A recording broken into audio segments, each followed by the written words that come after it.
आप देखेंगे judiciary system में बैठने वाले लोग मनुपूत हैं, जो बिल्कुल भी संविधान में विश्वास तो नहीं रखते, लेकिन संविधान की दी हुई कुर्सी से नौकरी जरूर खाते हैं, बच्चे पढ़ाते हैं और सुविधाओं का मौज लेते हैं। लेकिन ये जो घटना बताई जा रही है न्याय के मंदिर में हुई है, जहां पर सबको न्याय मिलता है। भाई साहब, न्याय का मंदिर, आप न्याय का मंदिर कह रहे हैं जिसमें 5 करोड़ केस पेंडिंग है।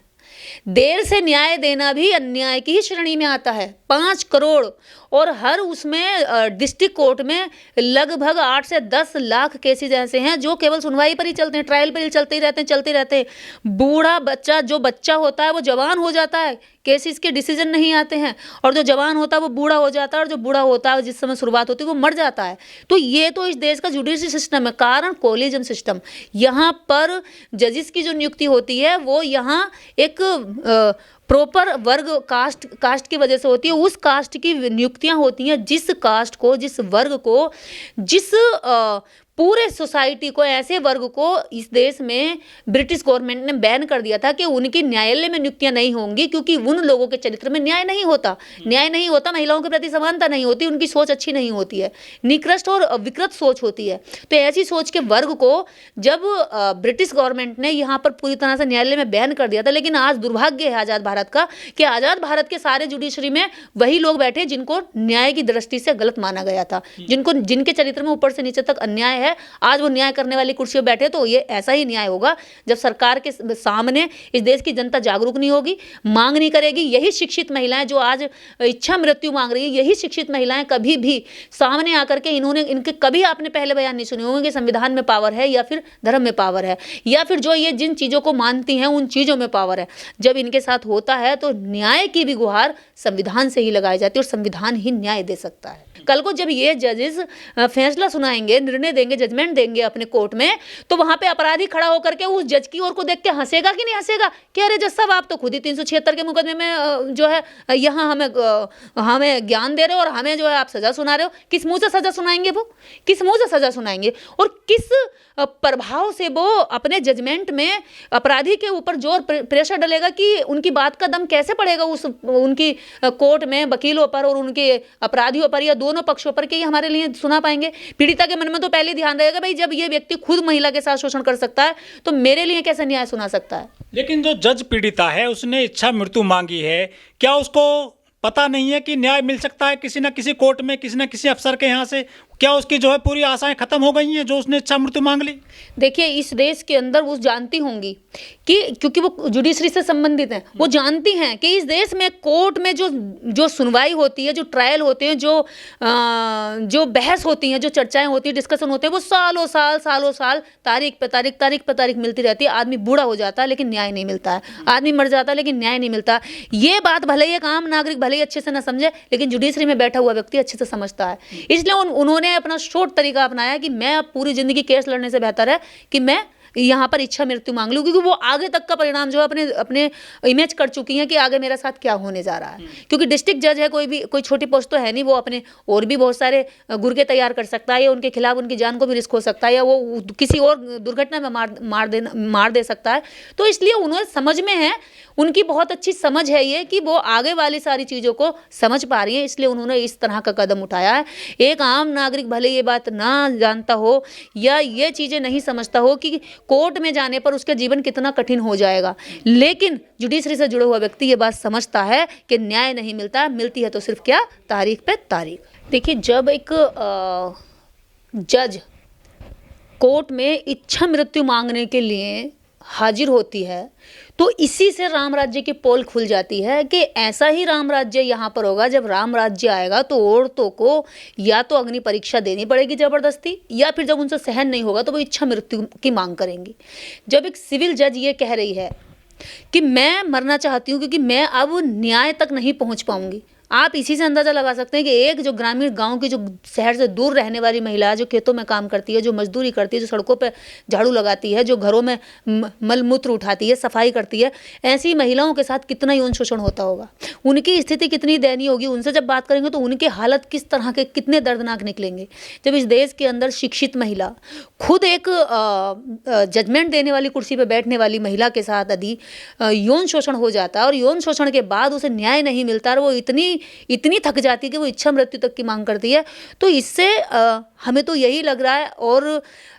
सच्चाई भी यही है हमारे, खासकर मैं यूपी की बात करूंगी कि यहाँ पर खेतों में रेप की घटनाएं हो रही हैं। इस देश में जो पहलवान बेटियां हैं वो उनके साथ तक जो इंटरनेशनल लेवल पर जो है मेडल लेकर आती है, पूरे सम्मान का, पूरे देश का गौरव बढ़ाती हैं, समाज का गौरव बढ़ाती हैं, वो बेटियों के नाम से और सेल्फी से लोग गौरवान्वित होते हैं। फिर वो बेटियों के साथ जब शोषण होता है तो फिर उन्हीं पर लांछन लगा दिया जाता है। तो ये हमारे देश के पुरुषवादी सोच का नतीजा है कि इस देश के अंदर महिला कितनी भी शिक्षित हो जाए, महिला को ज़्यादा वैल्यू नहीं दी जाती। अगर वो शिक्षित हो रही है, सिविल जज पे बैठी है या किसी सम्मानित कुर्सी पे बैठी है, तो ये संविधान की देन है, ना कि किसी और पुरुषवादी सोच या भगवान की या फिर किसी भी शक्ति की देन है। लेकिन जो आरोप लगा रही हैं वो भी एक जज हैं,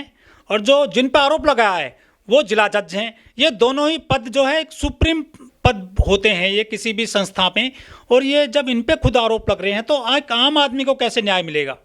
देखिए, जब यौन शोषण की घटना होती तो आप ये हमेशा एक बात याद रखना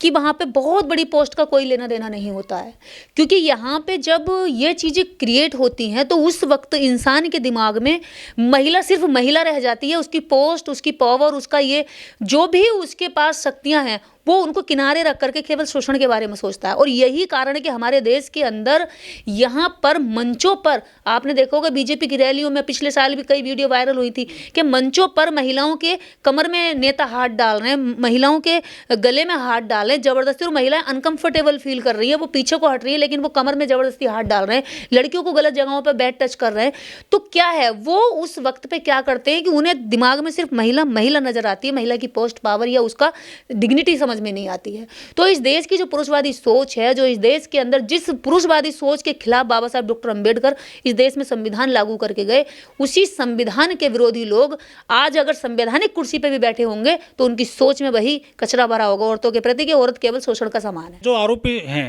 वो डिस्ट्रिक्ट जज हैं, क्या उन्होंने अपनी पावर का इस्तेमाल किया है? देखिए, मैं सबसे बड़ी बात यहाँ ये कहूँगी कि जो डिस्ट्रिक्ट जज हैं उनके पास में पूरे डिस्ट्रिक्ट के मतलब पूरे ज़िले के केस उनके पास आते होंगे। जब सेशनल जज से जब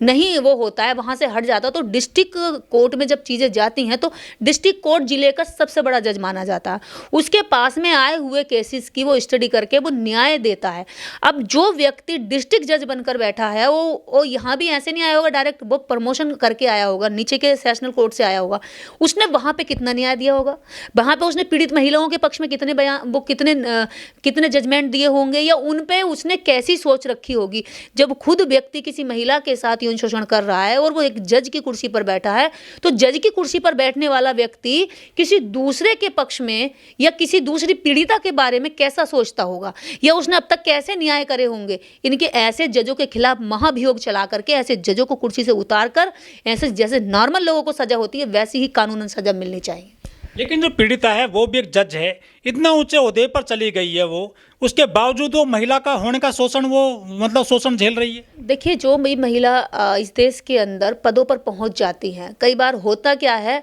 कि हम स्कूली शिक्षा ले लेते हैं, लेकिन महिलाओं का जो मन है, जो उनकी जो रूट है, उनकी जो जड़ है, वो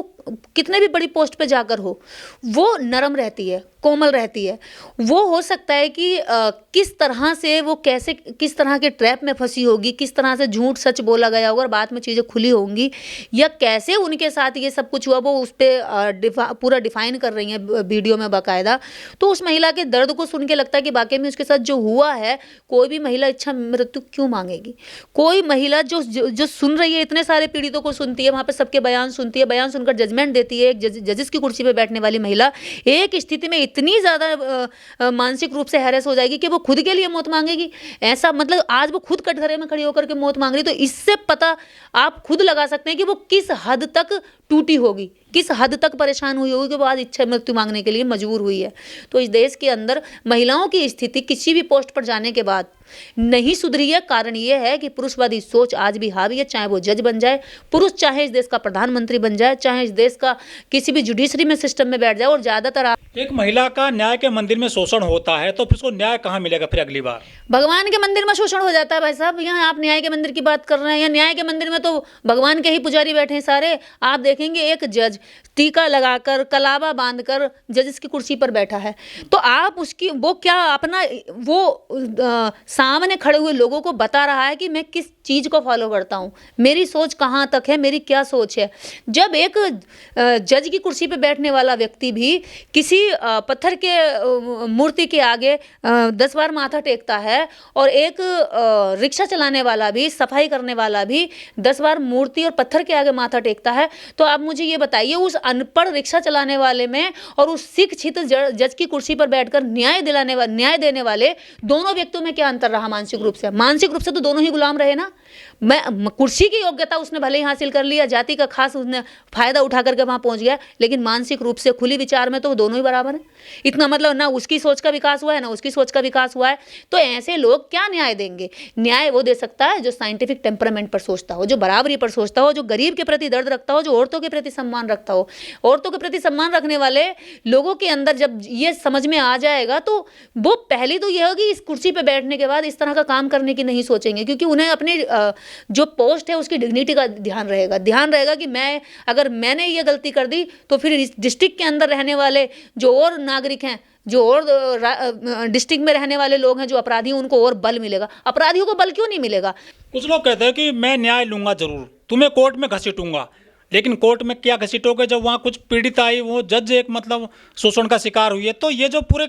मायने बताए जाते हैं न्याय के और जो न्यायालय के, क्या ये सब फीके साबित होते जा रहे, धूमिल हो रही है? इस देश के अंदर जब तक जनता कोलिज्म सिस्टम का विरोध नहीं करेगी तब तक इस देश की ना गरीब जनता को न्याय मिलेगा, ना इस देश की अमीर औरतों को न्याय मिलेगा। अमीर औरतें भी कई बार क्या होता है ना कि कास्टिज्म के जहर से भरी होती हैं, वो भी अपने आप को बहुत ज़्यादा सोचती है कि हम बड़े सुरक्षित हो गए, नौकरियाँ मिल गई, अब हमें किसी चीज़ की जरूरत नहीं, हमारे साथ अब कुछ नहीं होगा। लेकिन जब ये सब कुछ हो जाता है तो तब उन्हें पता चलता है कि सच्चाई तो कुछ और ही है। हमारे साथ हम कितनी भी ऊंचाई तक पहुंच जाए फिर भी हम पे अत्याचार हो सकता है, हमारा शोषण हो सकता है, यहाँ तक कि हमारा यौन शोषण हो सकता है। तो ऐसी महिलाओं को भी और जागरूक करना चाहिए अब देश की जनता को, उस महिला को अब जागरूक करना चाहिए देश की जनता को कि जो कॉलेजम से आए हुए जजेस हैं वो तुम्हारे लिए न्याय नहीं करेंगे, वो सिर्फ भ्रष्टाचार को बढ़ावा देंगे, वो सिर्फ भ्रष्टाचार से अपनी जेबें भरेंगे, अपने बच्चों को विदेश में पढ़ने भेजेंगे, अपने लिए इस देश की सबसे बेहतरीन सुविधाएं इकट्ठा करेंगे और तुम्हारे लिए न्याय देने के स्थान पर देंगे तो क्या, सिर्फ तारीख और तारीख पे तारीख।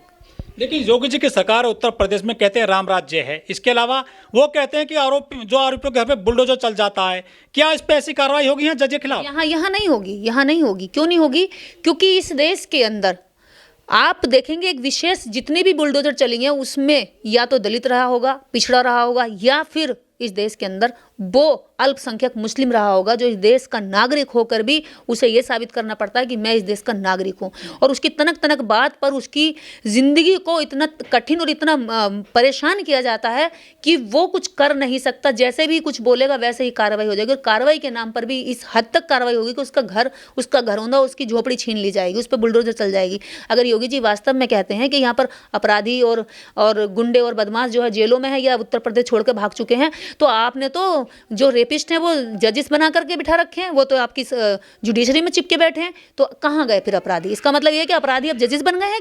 क्या अपराधी अब जेलों की बजाय जजों में उसमें बैठे हैं, क्या जुडिशरी में बैठे हैं? ये सारी चीज़ें सोचने वाली हैं और इस देश की जनता को जानना चाहिए कि जुडिशरी सिस्टम काम कैसे करता है। इस देश में जुडिशरी सिस्टम अमीरों के लिए काम करता है, पैसे के लिए काम करता है। इस देश के अंदर जब यहाँ लड़ाई न्याय की होती है तब कॉलेजियम सिस्टम न्याय पे हावी हो जाता है और एक कास्ट बेस बना हुआ जो वर्ग है वो इसको पूरी तरीके से हाईजैक करके अपने कब्जे में करके वही चीज़ें वही फैसले सुनाता है जो वो सुनाना चाहता है। वास्तव में न्याय की जो प्रक्रिया है वो इतनी धीमी, इतनी स्लो, इतनी बेईमानी, इतनी करप्ट है कि वास्तव में जो पीड़ित होता है वो इंतजार में उसकी आंखों का पानी सूख जाता है, उसकी हड्डियों का जो कैल्शियम होता है वो गल जाता है, शरीर का मांस मज्जा सूख जाता है, लेकिन उसे न्याय की उम्मीद में उसके जीवन का पूरा जो जोश जुनून होता है वो तक खत्म हो जाता है, जवानी खत्म हो जाती है, उसके पैरों की चप्पलें टूट जाती है, चटक जाती है, 2-4 बीघा जमीन होती है वो बिक जाती है, न्याय नहीं मिलता। कारण यही है कि इस देश के अंदर कॉलेजियम सिस्टम है, कॉलेजियम सिस्टम बैन होना चाहिए। इसके लिए जनता को जागरूक